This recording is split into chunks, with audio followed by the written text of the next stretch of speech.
ربي سبحانك سبحانك ربي سبحانك.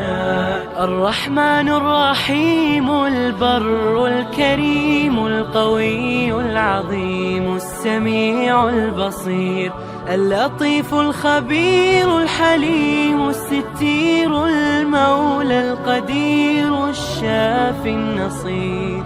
لك الحمد ها قد ربيتني وأحييت قلبي فعلمتني.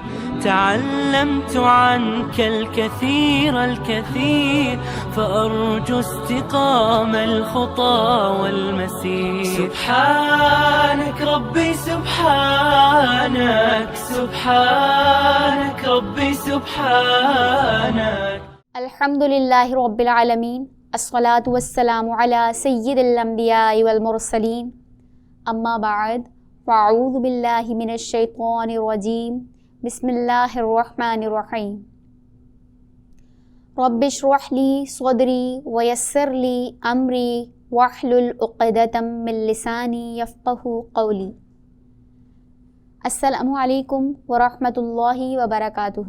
انوار حبیب اکیڈمی کی جانب سے پیش کیے جانے والے معارف انوار القرآن کے پروگرام میں آج ہم سورہ فلق کا ترجمہ و تفسیر سیکھیں گے. سورہ فلق مکی سورت ہے اور اس میں 5 آیتیں ہیں. سورہ فلق کی تلاوت سے اس پروگرام کا آغاز کرتے ہیں. بسم اللہ الرحمن الرحیم. قل اعوذ برب الفلق من شر ما خلق ومن شر غاسق اذا وقب ومن شر النفاثات في العقد ومن شر حاسد اذا حسد. سورہ فلق کا لفظی و بامحاورہ ترجمہ. بسم اللہ الرحمن الرحیم. شروع کرتی ہوں اللہ کے نام سے جو نہایت مہربان رحم کرنے والا ہے. قل فرما دیجئے اعوذ پناہ لیتا ہوں میں بربی رب کی فلق صبح کے. قل اعوذ برب الفلق آپ فرمائیے میں اس کی پناہ لیتا ہوں جو صبح کا پیدا کرنے والا ہے. من شر برائی سے ما جو خلق پیدا کیا اس نے. من شر ما خلق اس کی سب مخلوق کے شر سے. ومن اور سے شر برائی غاسق اندھیرا کرنے والے کی اذا جب وقب چھا جائے وہ. ومن شر غاسق اذا وقب اور اندھیری ڈالنے والے کے شر سے جب وہ ڈوبے. ومن اور سے شر برائی نفاثاتی پھونکے مارنے والی عورتوں کی فی العقد گرہوں میں. ومن شر النفاثاتی فی العقد اور ان عورتوں کے شر سے جو گرہوں میں پھونکتی ہیں. ومن شر اور برائی سے حاسد حسد کرنے والے کی اذا حسدا جب وہ حسد کرے. ومن شر حاسد اذا حسد اور حسد والے کے شر سے جب وہ مجھ سے جلے حسد کرے. الحمدللہ یہ سورہ فلق کا لفظی و بامحاورہ ترجمہ ہم نے مکمل کیا. سورہ فلق کی تفسیر کی طرف چلتے ہیں. سورہ فلق ترتیب نزول وحی کے اعتبار سے سورت نمبر 20 ہے اور ترتیب قرآن کے اعتبار سے سورت نمبر 113 ہے. سورہ فلق کے تعارف کے ساتھ آج ہم سورہ ناس کا تعارف بھی اس کے ساتھ پیش کریں گے. یہ دونوں سورتیں معوذتین مکی ہیں یا مدنی، اس بارے میں مفسرین کی 2 آراء ہیں. اکثر مفسرین کرام مانتے ہیں کہ عاصم نے آپ صلی اللہ علیہ وسلم پر سحر کیا اور رد سحر کے طور پر یہ معوذتین نازل ہوئیں، یعنی سورہ فلق اور سورہ ناس ان دونوں کو معوذتین کہتے ہیں. اس لیے ان دونوں صورتوں کا مدنی ہونا ہی ثابت ہے. البتہ جو بات یہاں قابل توجہ ہے وہ یہ کہ کوئی صورت یا آیت ایسی ہوتی ہے کہ اگر اس کا شان نزول معلوم نہ ہو تو مذکورہ صورت یا آیت کا مفہوم سمجھنے میں مشکل پیش آ سکتی ہے، لیکن یہاں ایسا کچھ بھی نہیں ہے. یہاں تکمیل قرآن مجید پر سیدنا رسول اللہ صلی اللہ علیہ وسلم اور ان کی وساطت سے انسان کو مرئی و غیر مرئی قوتوں کے شر سے بچنے کے لیے اللہ تعالیٰ کی پناہ حاصل کرنے کی تعلیم دی گئی ہے۔ اس سے وہ بحث بھی غیر ضروری بن جاتی ہے کہ آیا آپ پر سحر کا اثر ہوا تھا یا نہیں۔ ان دونوں صورتوں پر ایک ساتھ گفتگو کرنا عین تقاضائے مماثلت صورت ہے، کیونکہ دونوں آپس میں ایک دوسرے سے مماثل ہیں، اس لیے ان دونوں صورتوں کا ہم تعارف ایک ساتھ ہی پیش کر رہے ہیں۔ ان دونوں صورتوں کی بنیادی تعلیم یہی ہے کہ انسان کو ہر وقت ہر جگہ غیر مرئی ضرر رساں قوتوں سے شر پہنچنے کا احتمال رہتا ہے۔ ان سے محفوظ و مامون رہنے کی صورت یہ ہے کہ انسان اللہ تعالیٰ خالق و کل شیء انہی کی پناہ حاصل کرنے کے لیے دعا کرے۔ سورہ فلق اور سورہ ناس میں ان چیزوں سے پناہ حاصل کرنے کی ہی ہدایت کی گئی ہے۔ سورہ فلق کی تفسیر سے پہلے یہ جان لیجئے کہ انسان کے اوپر کس قسم کی آفتیں نازل ہو سکتی ہیں اور معوذتین میں اسے کس سے بچنے کا حکم دیا گیا ہے۔ انسان پر آفات کی 5 قسم کی صورتیں ہو سکتی ہیں۔ پہلی صورت تو آفات کی یہ ہے کہ اللہ تعالیٰ نے ماں سوائے انسان جو دیگر مخلوق مثل سانپ، بچھو، سباع و بہائم وغیرہ پیدا کی ہیں، ان سے انسان کو کسی قسم کا ضرر پہنچے اور وہ کسی نہ کسی وجہ سے انسان کے مقاصد حیات میں سنگ گرا بن جائیں۔ دوسری صورت یہ ہے کہ انسان اپنی خواہشات و اغراض کے ماتحت ایک دوسرے سے متصادم اور تحاسد باہمی کی وجہ سے آپس میں ایک دوسرے کے دشمن بن جائیں اور ایک جماعت دوسری جماعت کے لیے قسم قسم کی ایذاؤں اور تکلیفوں کا سبب بن جائے۔ حاسدوں اور بدخواہوں کے لعن و طعن اور دل آزاریوں کی وجہ سے انسان سراپا کلفت و غم نظر آنے لگے۔ تیسری صورت یہ ہے کہ انسان ایسی ناگہانی آفتوں اور مصیبتوں میں گرفتار ہو جائے کہ جس سے انسان کا فہم و ادراک معطل اور اس کی قوت ممیزہ تیرہ و تاریک ہو جائے، جیسے سحر، اعمال سفلیہ، نظر بد، امراض وبائیہ، سیلاب اور طغیانی، زلزلہ اور آتش زدگی وغیرہ۔ یہ انسان پر نازل ہونے والی تمام تر آفات ہیں۔ چوتھی صورت یہ ہے کہ انسان کو اپنے مقاصد حیات کی تکمیل و تتمیم کے لیے وہ اسباب میسر نہ آئیں یا میسر آنے کے بعد ان کا انقطاع ہو جائے جن کو اللہ تعالیٰ نے انسان کے لیے مدار کار ٹھہرایا ہے اور ان کے نشو و ارتقاء کے لیے جزء لا ينفک بنایا ہے۔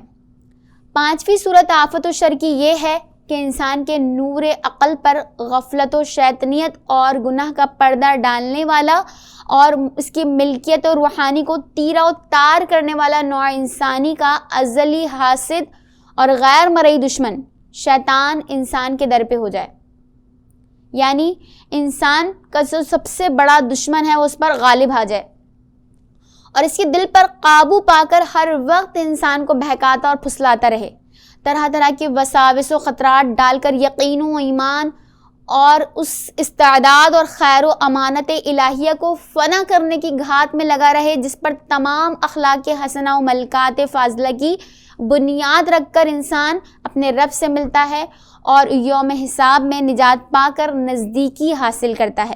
یہ آفات کی وہ تمام صورتیں تھیں جو انسان کو پیش آ سکتی ہیں۔ ان تمام آفات سے بچنے کی تدبیر یہ ہے کہ انسان صبح و شام معوذتین پڑھنے کی عادت اپنائے۔ سیدہ عائشہ صدیقہ رضی اللہ تعالی عنہا فرماتی ہیں کہ رسول اللہ صلی اللہ علیہ وسلم اپنے مرض الموت میں معوذات پڑھ کر اپنے اوپر پھونکتے۔ معوذتین کے ساتھ جب سورۃ اخلاص کو ملایا جائے تو تینوں کو معوذات کہتے ہیں۔ پھر جب آپ صلی اللہ علیہ وسلم کی بیماری میں شدت پیدا ہوئی تو میں یعنی حضرت عائشہ فرماتی ہیں کہ معوذات پڑھ کر آپ پر پھونکتی رہی اور اپنے ہاتھ کے بجائے برکت کی خاطر آپ صلی اللہ علیہ وسلم ہی کے ہاتھ آپ کے جسم پر پھیرایا کرتی۔ یہ سورہ فلق اور سورہ ناس کا تعارف تھا۔ سورہ فلق کی تفسیر کی طرف چلتے ہیں۔ سورہ فلق آیت نمبر 1، قل اعوذ برب الفلق، آپ کہیے میں صبح کے رب کی پناہ مانگتا ہوں۔ سیدنا رسول اللہ صلی اللہ علیہ وسلم اور آپ کی وساطت سے امت کو یہ دعا سکھائی جاتی ہے کہ وہ اللہ تعالیٰ کی پناہ حاصل کرنے کے لیے اللہ تعالیٰ سے دعا کریں۔ یہ دعا چونکہ تکمیل قرآن مجید پر سکھائی گئی ہے، اس لیے اس کے فوری معنی یہ ہوئے کہ قرآن مجید جو کتاب ہدایت ہے، انسان اس پر غور کر کے اللہ تعالیٰ کی معرفت اور اس پر عمل کر کے دنیاوی کامیابی اور اخروی فلاح حاصل کر سکتا ہے۔ چونکہ شیطان جو ظلمات و ضلالت کا علمبردار ہے، اس پر سب سے زیادہ ناقابل برداشت بات یہ ہے کہ انسان قرآن مجید کی تعلیمات سے فیض یاب ہو۔ اس لیے قرآن مجید میں اللہ تعالیٰ نے جہاں تعمیم کے طور پر یہ بات بیان فرمائی فاستعذ باللہ انہ هو السمیع البصیر، سو اللہ تعالیٰ کی پناہ مانگتا رہ، بے شک وہ پورا سننے والا اور سب سے زیادہ دیکھنے والا ہے۔ سورہ غافر آیت نمبر 56۔ جس طرح اس سورہ مبارکہ میں تعمیم یعنی عام طور پر یہ بات بیان فرمائی گئی، وہیں تخصیص کے ساتھ بھی اس بات کا حکم دیا گیا۔ سورہ نحل آیت نمبر 98۔ فَإِذَا قَرَأْتَ الْقُرْآنَ فَاسْتَعِذْ بِاللَّهِ مِنَ الشَّيْطَانِ الرَّجِيمِ، قرآن پڑھتے وقت راندے ہوئے شیطان سے اللہ کی پناہ طلب کرو۔ یہ حکمیہ جملہ ہے، چونکہ قرآن مجید ہی سے انسان میں ہدایت اور ضلالت، نور اور ظلمت، حق اور باطل، توحید اور شرک، عدل اور ظلم اور حلال اور حرام کے درمیان تمیز کرنے کی صلاحیت پیدا ہوتی ہے۔ اس لیے قرآن مجید کی تلاوت اور اس پر تدبر و تفکر کرتے وقت انسان پر شیطان کے حملے بے حد سخت اور خطرناک ہوتے ہیں۔ ان حملوں سے بچنے اور قرآن مجید سے صحیح طور پر مستفیض اور مستفید ہونے کے لیے ضروری ہے کہ انسان اپنے آپ کو اللہ کی حفاظت میں دے۔ یہاں اللہ تعالیٰ کی پناہ حاصل کرنے کے لیے اس کو اس کی صفت کے ساتھ یاد کرنے کی تعلیم دی گئی ہے، جیسے کہ اس آیت مبارکہ میں فرمایا گیا رب الفلق۔ اس کا معنی یہ ہے کہ رات کی ظلمت کا سینہ چاک کر کے جس طرح خالق کے حقیقی صبح طلوع کرتا ہے، اسی طرح وہ انسان کو شر و ظلمات سے حفاظت فرما کر اس کو نور ہدایت سے منور کرتا ہے۔ رات کی سیاہی، ظلمت، کفر و شرک، ضلالت و جہالت، فحاشی اور خصائل رذیلہ کی علامت ہے، اور النور اسلام، دین، ایمان، علم و ہدایت، حیا اور اخلاق عالیہ کی علامت ہے۔ تو اس دعا کے معنی یہ ہوئے کہ میں ایسے رب کی پناہ میں آتا ہوں جو نور صبح کا رب ہے، میں انوار و برکات سے کائنات کو بھرنے والے رب سے، ظلمت کی برائیوں اور بلاؤں سے جو غروب آفتاب کے ساتھ ہی متحرک ہونا شروع ہو جاتی ہیں، پناہ کا طالب ہوں۔ شیطان کو ظلمت کا علمبردار مانا جاتا ہے، اس کے سارے افکار و فلسفے اور اس کے سارے کام شرور و ظلمات ہیں، اسی لیے اس سے پناہ مانگنے کی تعلیم دی گئی۔ سورہ فلق آیت نمبر 2، من شر ما خلق، ہر اس شے کے شر سے پناہ مانگنے کی ہدایت کی گئی جس کو اللہ تعالیٰ نے پیدا کیا۔ اللہ تعالیٰ نے کائنات کی تخلیق فرمائی، اور کائنات میں ایسی بھی بے شمار چیزیں ہیں جن سے انسان کو شر پہنچنے کا احتمال رہتا ہے۔ ان چیزوں میں کچھ تو مرئی ہیں، کچھ غیر مرئی ہیں، کچھ ایسی ہیں کہ انسان ان سے بچنے کی تدبیر تو کر سکتا ہے، البتہ حتمی حفاظت اذن الہی سے ہی مشروط ہے، مگر کچھ ایسی آفات عرضی و سماوی اور بدنی و روحانی ہیں کہ ان سے بچنے کی تدبیر بھی انسان سے نہیں ہو سکتی۔ اس لیے لازم ہے کہ وہ رب کائنات کہ جس کی مشیت کے بغیر دنیا میں کچھ نہیں ہوتا، اس سے حفاظت کی دعا کرے۔ یہاں اللہ تعالیٰ کی امان میں آنے کی دعا ہے۔ جو صبح کا مالک ہے وہی تو ہے جس کے اذن سے رات کی تاریکی اپنا دفتر سمیٹ لیتی ہے اور اس طرح طلوع صبح کے لیے ماحول تیار ہو جاتا ہے، اور وہی تو ہے جس کی توفیق سے دل کی ظلمت نور ایمان سے کافور ہو جاتی ہے۔ سورہ فلق آیت نمبر 3، وَمِن شَرِّ غَاسِقٍ اِذَا وَقَبَ، ترجمہ، اور اندھیری رات کے شر سے جب وہ چھا جائے۔ جیسے کہ ہم نے پچھلی آیت مبارکہ میں صبح کا ذکر پڑھا، صبح ہمہ خوبی اور ہمہ خیر و رحمت ہے۔ اس کی پناہ مانگ کر، پناہ کی دعا مانگ کر اب ان چیزوں کا ذکر کیا گیا ہے جن سے پناہ مانگی جا رہی ہے۔ فرمایا پناہ ہر اس چیز سے جو بری ہے، جسے اللہ تعالیٰ نے انسانوں کے لیے اور اپنے اطاعت گزار بندوں کے لیے مضر اور نقصان دہ بنایا ہے۔ اب غور کرو ایسی چیزوں کا احاطہ کتنا وسیع ہے۔ امراض کے جرثومے سے لے کر آمر حکمرانوں تک، فرعون مزاج شیطان خصلت انسانوں تک، سانپ، بچھو، باولے کتے، ناگہانی حادثے، آتش فشاں پہاڑ، طوفانی دریا، خونی آندھیاں، دشمنوں کی سازشیں، نفسیاتی خواہشیں، برائی کی ساری ترغیبات اور بدکار معاشرہ، یہ سب کے سب وہ چیزیں ہیں جو انسان کے لیے باعث شر ہیں۔ اس سورہ مبارکہ میں 3 طرح کے شر بیان ہوئے ہیں، وہ یوں ہیں جیسے کہ ہم نے پڑھا قُلْ اعوذ برب الفلق من شر ما خلق ومن شر غاسق اذا وقب، یعنی اندھیرے کا شر جب کہ پھیل جائے، خواہ رات کا اندھیرا ہو جس میں موذی چیزیں نکلتی ہیں، خواہ کفر و جہل کی ظلمت ہو کہ اس ظلمت سے سارا وجود انسانی افسردہ ہو جاتا ہے، انسان چوپائے میں شامل ہو جاتا ہے، اور وہ ظلمت جو قوت بہمیہ ہے جس سے انسان کی فطرت صالح اور عقل سلیمہ پر شہوات کا گرد و غبار پڑ جاتا ہے۔ ان تمام قسم کے شرور سے اللہ تعالیٰ نے پناہ مانگنے کی اس سورہ مبارکہ میں تعلیم فرمائی ہے۔ اس سورہ مبارکہ کی اگلی آیت وَمِن شَرِّ النَّفَّاثَاتِ فِی الْعُقَدِ، اور گرہ پر پڑھ کر پھونکنے والی عورتوں کے شر سے، یہاں سحر کرنے والی عورتوں کے شر سے پناہ مانگنے کی تعلیم دی جا رہی ہے۔ سحر کی حقیقت مسلمہ ہے، اس کی تاثیر قرآنی آیات اور احادیث نبوی سے ثابت ہے، اس لیے اس کو محض وہم قرار دینا غلط ہے۔ قرآن مجید کسی ایسی شے سے حفاظت کرنے کی تعلیم کیسے دے سکتا ہے جس کا فی الواقع وجود ہی نہ ہو؟ یہاں جادو کی ایک عام صورت بیان کی گئی ہے، یعنی دھاگے پر گرہ ڈال کر مخصوص سفلی تاثیر رکھنے والے الفاظ کا استعمال کر کے اس پر پھونک مارنا۔ سحر کی کئی صورتیں ہیں جن سے شیطان کے شاگرد جن و انس انسان کو ضرر پہنچاتے ہیں۔ اس سورہ مبارکہ کی اگلی آیت وَمِن شَرِّ حَاسِدٍ اِذَا حَسَدَ، اور حسد کرنے والے کے شر سے جب وہ حسد کرنے لگے۔ اب یہ تیسری بلا ہے جس سے انسان کو اللہ تعالیٰ کی حفاظت میں آنے کی دعا سکھائی جاتی ہے۔ حسد کی ایک اہم وجہ احساس کمتری ہے۔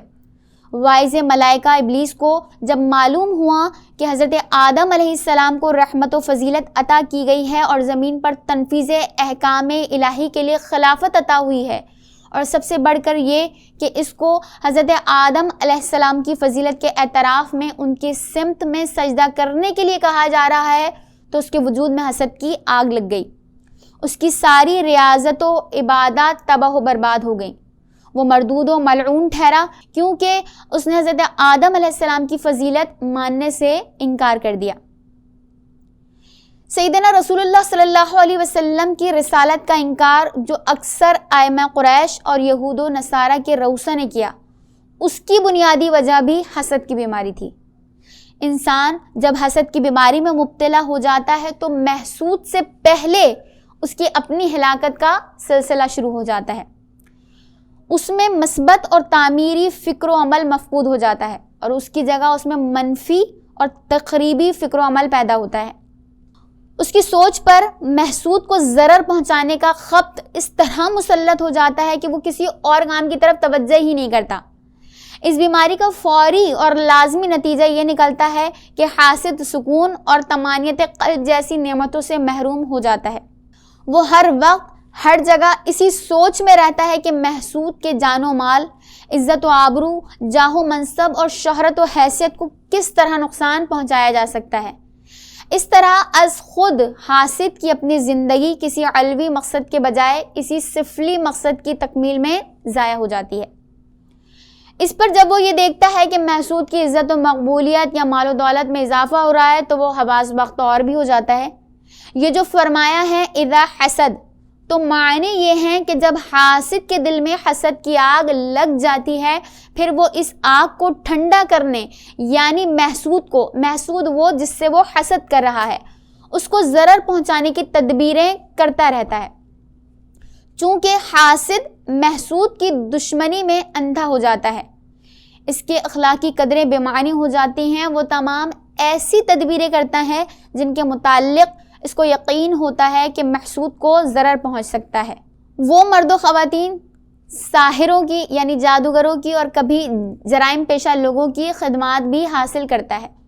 وہ جہاں جائے محسود کی عیب جوئی اور غیبت کرتا ہے، اس کی کردار کشی اور اس پر الزام تراشی کرتا ہے، اس کو محسود کی تمام خوبیاں عیب معلوم ہوتی ہیں۔ حاسد چونکہ خود ستائی کی بیماری میں بھی مبتلا ہوتا ہے، اس لیے اس کی یہ بیماری اس کی حالت کو لوگوں میں مضحکہ خیز بنا دیتی ہے۔ حاسد زبان و قلم سے، کبھی جان و مال سے محسود کے خلاف برسر پیکار رہتا ہے۔ حاسد کی نفسیات انتہائی سفلی ہوتی ہے، چونکہ حاسد اور محسود کا معاملہ کچھ اس طرح کا ہوتا ہے کہ محسود عزت و افتخار کی بلند چوٹی پر ہوتا ہے اور حاسد دامن کوہ پر کھڑا رہتا ہے۔ اس کو یہ احساس و اعتراف ہوتا ہے کہ اس میں ایسی صلاحیت و قابلیت ہی نہیں کہ وہ محسود کے ساتھ عزت کی بلند چوٹی تک پہنچ سکے، اس لیے اس کے ساتھ ہمسری کی ایک ہی صورت اسے نظر آتی ہے کہ اس شخص کو یعنی محسود کو اس بلند مقام سے گرایا جائے۔ ایسا کرنے کے لیے وہ اپنے دین و ایمان کی قیمت بھی لگانے پر تیار رہتا ہے۔ اسی لیے یہاں پر حاسد کے حسد سے بچنے کی تلقین کی گئی۔ حسد انسان کو ذہنی انتشار و تناؤ میں مبتلا کر دیتا ہے، اور ساتھ ہی حاسد کی نیکیاں اگر کچھ دفتر اعمال میں یعنی اس کے نامہ اعمال میں موجود ہوں تو وہ بھی نظر آتش ہو جاتی ہیں۔ فی زمانہ جو علماء امت اور دانشوران ملت کے درمیان اختلاف ہیں وہ اصولی کم اور حسد باہمی کی وجہ سے زیادہ ہیں۔ اللہ کریم ہمیں محفوظ فرمائے۔ الحمدللہ سورہ فلق کا لفظی و بامحاورہ ترجمہ و تفسیر مکمل ہوا۔ سورہ فلق سے متعلق فضائل و خواص سماعت فرمائیں۔ یہ سورت آسیب سایہ جنات کو دور کرنے کے لیے اکثیر ہے۔ رات سوتے وقت پڑھ کر اپنے اوپر دم کرنے سے ڈر، خوف اور مصیبت سے محفوظ رہنے کا سبب بنتی ہے۔ حاکم کے شر سے محفوظ رہنے کے لیے اس کے سامنے پڑھ کر جائیں تو انشاءاللہ محفوظ رہیں گے۔ الحمدللہ آج ہم نے سورہ فلق پڑھنے کی سعادت حاصل کی۔ سورہ فلق کے فہم کے صدقے اللہ کریم سے دعا ہے کہ وہ ہمیں تمام تر حاسدین کے حسد سے، ظالمین کے ظلم سے اور شریروں کے شر سے محفوظ فرمائیں۔ وآخر دعوانا ان الحمدللہ رب العالمین۔ سبحانك ربي سبحانك سبحانك ربي سبحانك سبحانك ربي سبحانك